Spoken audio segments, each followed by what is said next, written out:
In the glow of the dinner table, a wife picks up her fork, savoring what seems to be a perfectly cooked roast. But as her husband watches her every bite, a chilling realization strikes. This isn't just food. It's a secret no one should ever taste. Welcome to Eerie Road Tales, where we explore the darkest corners of human obsession, fear, and mystery. Tonight, we unravel a story of forbidden knowledge, a cursed book, and a family dinner that changed everything. Stay with us, and by the end of this video, you'll understand the terrifying truth behind the Book of the Ravenous and how it turned an innocent man into a nightmare for his family. The story begins in a quiet suburban town, a place so unremarkable it felt almost frozen in time. Rows of identical houses lined the streets, their manicured lawns and white picket fences a symbol of the mundane normalcy the residents had grown to expect. Among these homes was a modest two-story house, unassuming and neatly kept, where a librarian lived with his wife and 13-year-old son, Hunter. The librarian was a man of routine and simple pleasures. By day, he immersed himself in the world of books, curating shelves and assisting patrons in uncovering the wisdom hidden within their pages. His love for literature was boundless, but it wasn't fiction or poetry that captivated him most. It was cookbooks, specifically antique ones.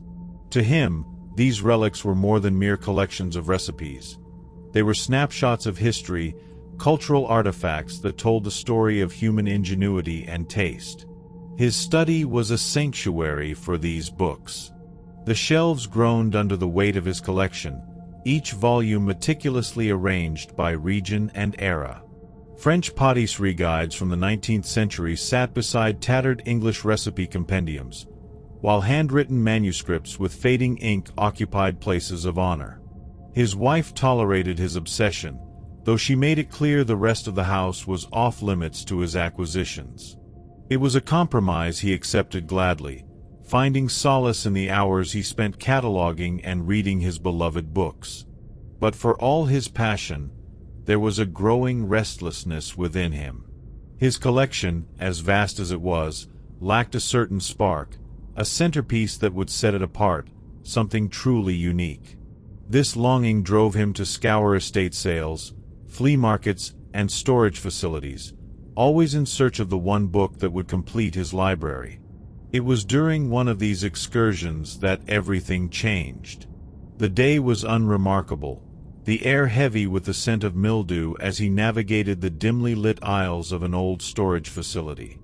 Boxes and crates were piled haphazardly, their contents forgotten by time. To most, the scene was nothing more than a junkyard of discarded memories, but to him, it was a treasure trove. He moved slowly, his practiced hands brushing away dust and cobwebs as he searched for hidden gems. His fingers stopped on something different, a book wedged between two nondescript boxes. The leather cover was cracked and worn, its surface pitted with age. He pulled it free, and the faint light revealed its title, embossed in faded gold, The Book of the Ravenous, Dishes to Sate Any Appetite. The title alone sent a shiver down his spine. There was something unsettling about it, though he couldn't quite place why. He turned the book over in his hands, noting its weight, the way the leather seemed almost alive under his touch. When he opened it, the scent of aged paper and something faintly metallic wafted up to meet him. The pages were unlike anything he had ever seen. At first glance, they appeared to be recipes, written in a precise, formal hand. But as his eyes scanned the ingredients, his stomach turned. These weren't recipes for stews or pastries. They were instructions for dishes that called for human body parts. One arm, skinned and deboned, read one line. 3 eyes, stewed in wine, suggested another. The accompanying illustrations were no less disturbing. Gruesome sketches of severed limbs and organs, presented as though they were culinary delicacies. He felt a wave of nausea and disgust but couldn't bring himself to close the book. His hands trembled as he turned the pages, each one more horrifying than the last. The text was interspersed with cryptic notes in the margins, written in a different hand. These annotations spoke of something called the Ravenous, beings described as insatiable and ever hungry. For a moment, he hesitated. This was not the kind of book that belonged in his collection. It was vile, repugnant, and wrong in ways he couldn't articulate. And yet, something about it fascinated him.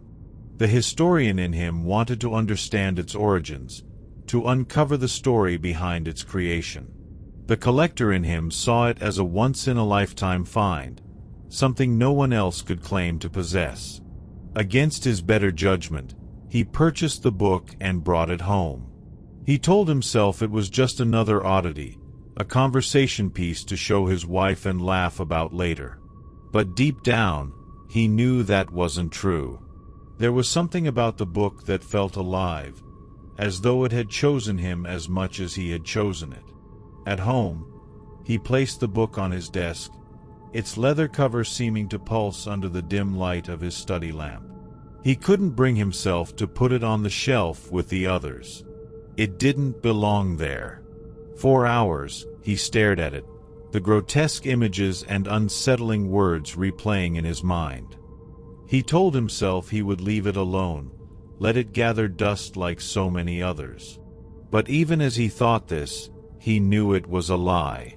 And so, the librarian's peaceful life began to unravel, one page at a time.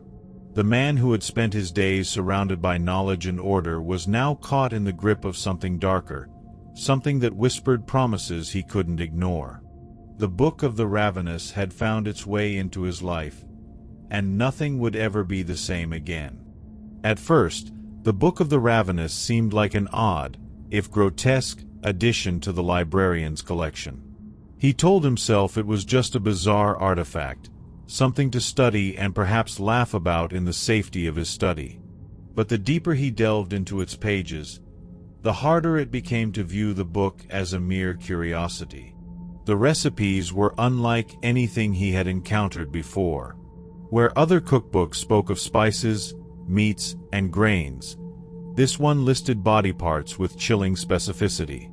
1 arm, skinned and deboned, it said.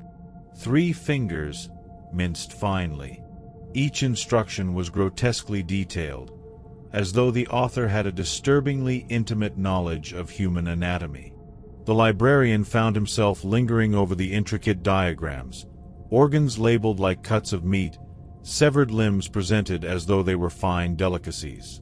At first, he read with a detached sort of fascination, telling himself he was merely studying an ancient oddity. But as the hours passed, that detachment gave way to something darker. He felt drawn to the book, its pages holding a pull he couldn't resist. Each recipe seemed to speak to him, whispering promises he couldn't quite understand but felt compelled to explore. Then the dreams began. They started subtly, a sense of unease as he drifted off to sleep, a vague impression of movement in the shadows of his mind. But soon, they grew vivid, almost tangible. In one dream, he found himself standing in his kitchen, but it was not the warm, familiar space he knew. Shadows clung to the walls, their edges sharp and alive, and the air was thick with the scent of blood and smoke. At the center of the kitchen stood a figure, grotesque and otherworldly. Its body was humanoid but grotesquely distorted, with a goat's head perched atop its shoulders.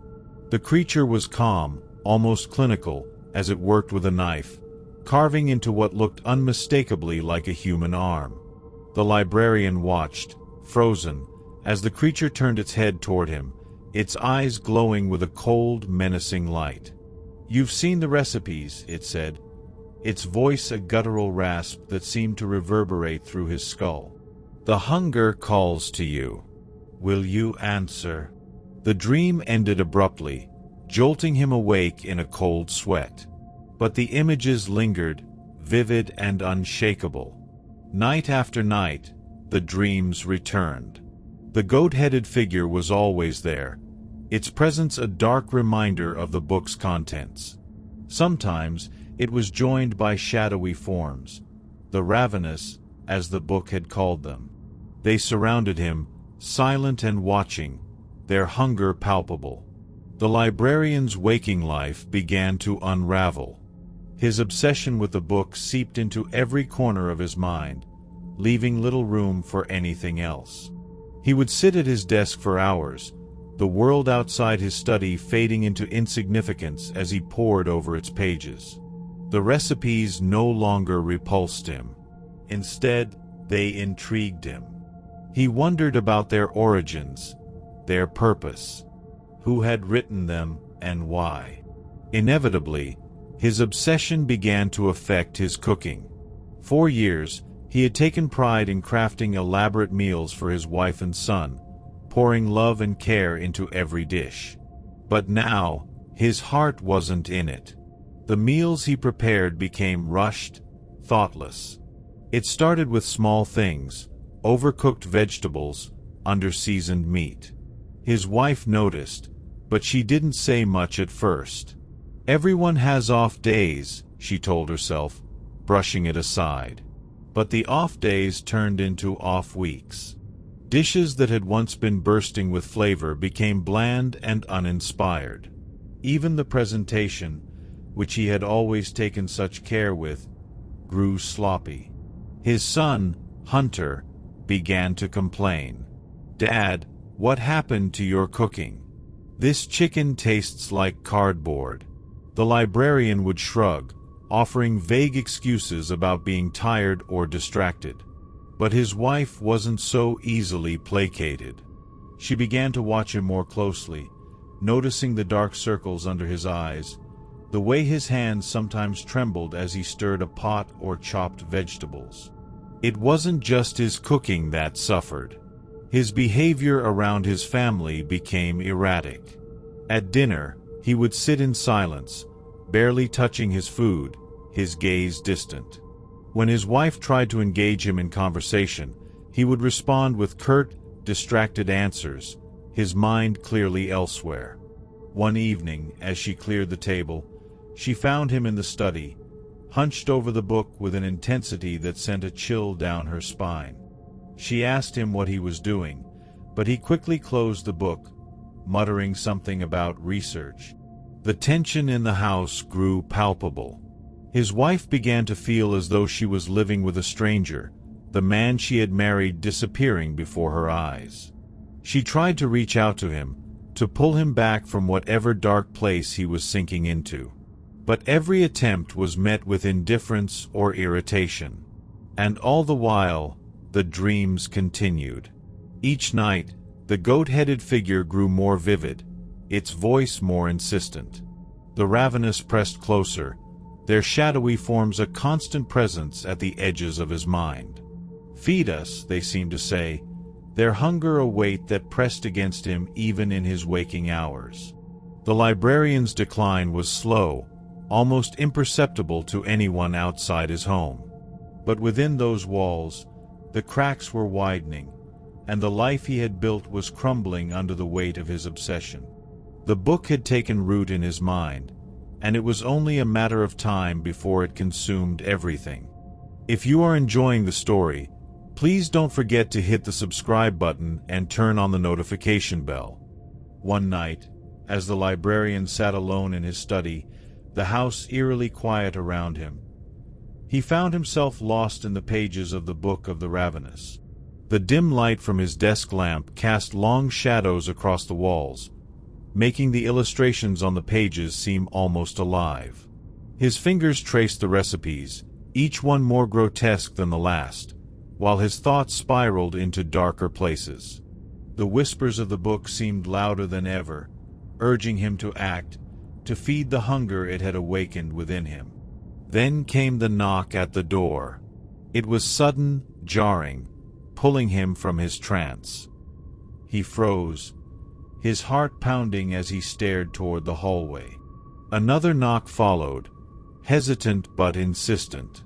For a moment, he thought about ignoring it, but something, a faint tug like the pull of the book itself, compelled him to rise. When he opened the door, he found a man standing on the porch. The stranger looked disheveled, his jacket damp from the misty night air. "Sorry to bother you," the man said, his voice apologetic. "My car broke down a few blocks away, and my phone's dead. Can I use yours to call for help?"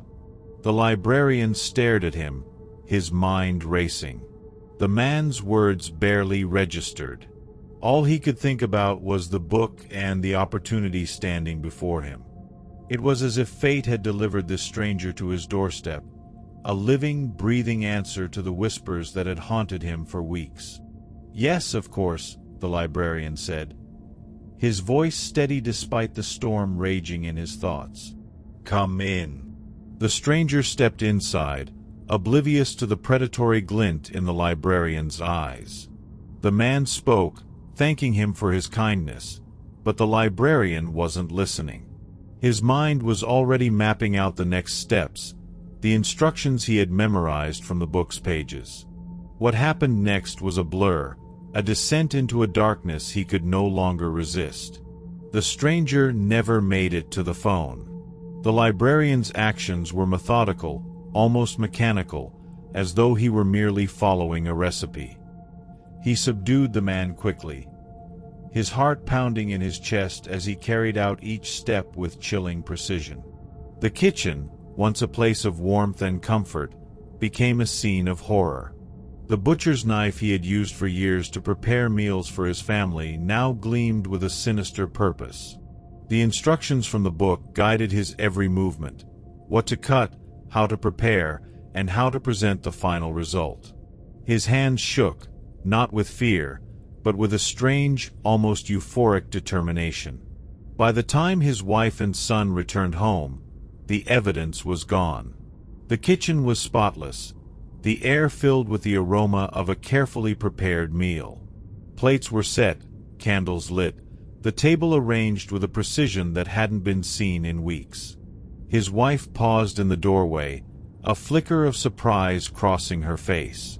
"You cooked?" she asked, her voice tinged with cautious optimism. The librarian smiled, gesturing for them to sit. "I wanted to do something special," he said. The food looked exquisite, a return to the elaborate meals he had once been known for. But there was something off. His wife hesitated, her fork hovering over the plate. She glanced toward the counter and froze when her eyes landed on the Book of the Ravenous. "What is that doing here?" she asked, her tone uneasy. "Just some inspiration," the librarian replied smoothly, his voice betraying none of the turmoil beneath. She laughed nervously, shaking her head. "You and your weird books," she said, finally taking a bite. The first taste was met with surprise. "This is amazing," she said, her voice tinged with genuine wonder. Hunter nodded enthusiastically, his mouth too full to speak. But as the meal went on, her expression changed. There was an underlying unease she couldn't shake. She glanced back at the book, the flickering candlelight making its cover seem almost alive. A creeping suspicion began to take hold, though she couldn't yet put it into words. The librarian watched them eat, his face calm but his hands trembling under the table. The whispers in his mind had gone silent, replaced by a strange sense of fulfillment. He had done it. He had followed the book's instructions to the letter. But as he looked at his wife and son, an unsettling thought crept in. Was this just the beginning? The meal had been unsettlingly quiet. His wife and son, though praising the flavors, grew more subdued as the evening went on. The librarian, sitting at the head of the table, watched them with an unreadable expression. Every bite they took sent a shiver of satisfaction through him, but beneath it lay a gnawing dread he refused to acknowledge. His wife's eyes darted to the corner of the room, where the Book of the Ravenous rested ominously on the counter. After dinner, as the librarian cleared the plates, his wife approached the book. Something about its presence, its very weight in the room, felt wrong. She hesitated for a moment, her fingers hovering over the cracked leather cover before she flipped it open. The first few pages seemed innocent enough. Archaic language, aged parchment, intricate illustrations. But then she turned to the recipes. Her brows furrowed as she scanned the ingredients, her confusion deepening with each line. "This can't be real," she muttered under her breath, though her voice carried just enough for her husband to hear. From the kitchen, he froze, his back to her, his hands gripping the edge of the sink. He didn't turn around, didn't stop her. A strange calm settled over him as he waited for the inevitable. She laughed nervously, flipping to another page. "This has to be a joke," she said aloud, though there was no humor in her tone. The next recipe wiped the smile from her face. Her hands began to tremble as the pieces started to fall into place. The descriptions were too vivid, the illustrations too grotesque to dismiss. Then she saw the annotations, scribbled in a hand she recognized all too well. Her husband's. The word she read chilled her to the core. "The flavor is delicate, best with fresh cuts, necessary for the process." Her stomach churned, bile rising in her throat as the memory of the meal settled heavy in her gut. Her breathing quickened, the sound drawing his attention. "You've been working on this, haven't you?" she said, her voice barely a whisper as she turned to face him. He met her gaze, his face calm but devoid of emotion. "It was necessary," he said simply, as though that explained everything. "Necessary," she repeated, her voice rising in pitch. What did we just eat?" Before he could answer, the front door creaked open, and Hunter's cheerful voice echoed through the house. "Hey, I'm home." Their son's arrival was jarring, breaking the charged silence that had filled the room. The boy bounded into the kitchen, his backpack slung over one shoulder. He paused when he saw his mother's pale face and the tense, unreadable expression on his father's. "What's going on?" he asked, his voice tinged with concern. Neither parent answered immediately. His mother clutched the book to her chest as though it might shield her from the horrifying truth she had uncovered.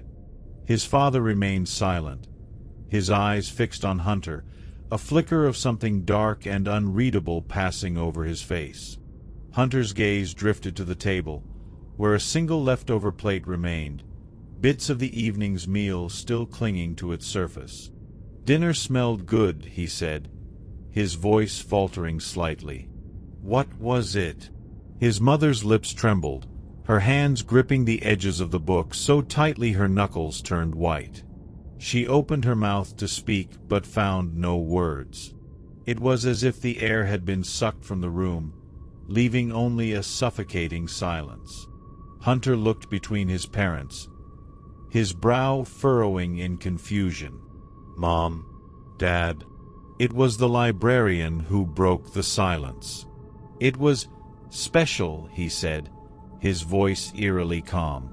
Hunter's confusion deepened, but before he could ask more questions, his mother snapped the book shut, the sound echoing like a gunshot.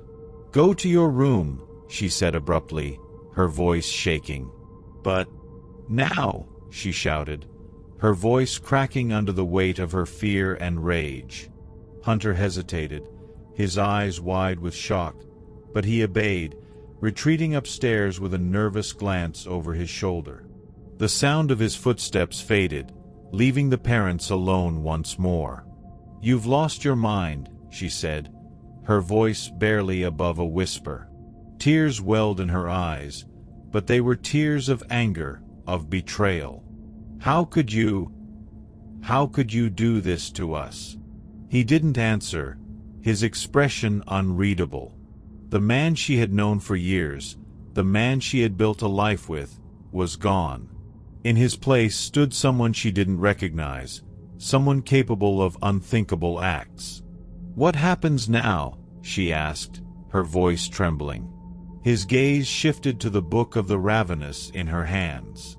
"Now," he said, his voice low and steady, "we continue."